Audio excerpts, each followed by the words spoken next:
દરેકનું સપનું હોય છે પ્રગતિનું, સમૃદ્ધિનું, વિકાસનું અને ઝળહળતી સફળતાનું. પરંતુ સપનાઓને સાકાર કરવા માટે જરૂર હોય છે પ્લેટફોર્મની.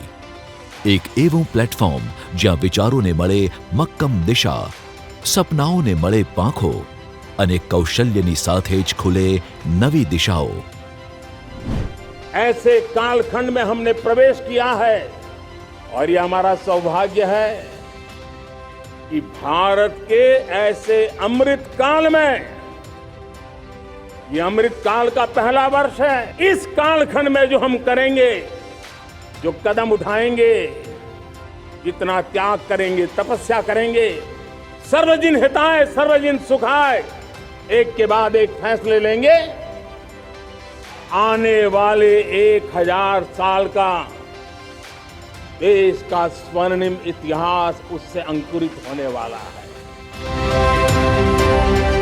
મહેસાણા જિલ્લામાં આવી જ એક નવી શરૂઆત એટલે Amrit Mahesana startup and innovation mission, જ્યાં વડાપ્રધાન શ્રી નરેન્દ્રભાઈ મોદીના વિકસિત ભારત 2047ના ધ્યેયને સાકાર કરવા મુખ્યમંત્રી શ્રી ભૂપેન્દ્રભાઈ પટેલના કુશળ નેતૃત્વમાં ગુજરાતની એક નવી પહેલ એટલે નમો આઈહબ સ્ટાર્ટઅપ ઇનોવેશન સેન્ટર, જેની શરૂઆત થઈ રહી છે. આપણે જાણીએ છીએ કે 2030 સુધીમાં યુવાનોની સૌથી વધુ વસ્તી ધરાવતો દેશ બનશે ભારત. ત્યારે ગ્રામ્ય, તાલુકા અને જિલ્લા સ્તરે રોજગાર, કૌશલ્યની તાલીમ, પ્લેટફોર્મ, ફંડિંગ, માર્ગદર્શન વગેરે માટે જરૂર પડશે અનેક ઇન્ક્યુબેશન સેન્ટર્સની. અને આગોતરું આયોજન કરવામાં તો ગુજરાત હંમેશા અગ્રેસર રહ્યું છે.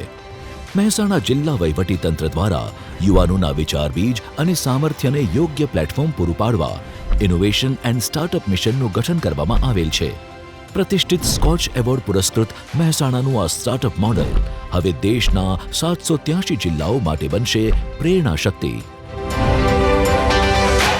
નમો આઈહબ, જેમાં સ્ટાર્ટઅપની સફળતા માટે છે અનુભવી મેન્ટોર્સ, આધુનિક ઉપકરણો, ગ્લોબલ નેટવર્ક અને 360 degree support system. Amrit Mahesana startup and innovation મિશનના વિઝન સાથે આકાર પામેલ આ સેન્ટરમાં 13 થી 18 વર્ષના યુવાનો માટે છે અટલ ટિંકરિંગ લેબ અને સ્ટેમની સુવિધા. 35 વર્ષ સુધીના યુવાનો માટે સ્ટાર્ટઅપ અંતર્ગત ફંડિંગ, પેટન્ટ સપોર્ટ, મેન્ટોરિંગ અને વર્કસ્પેસ જેવી સુવિધાઓ.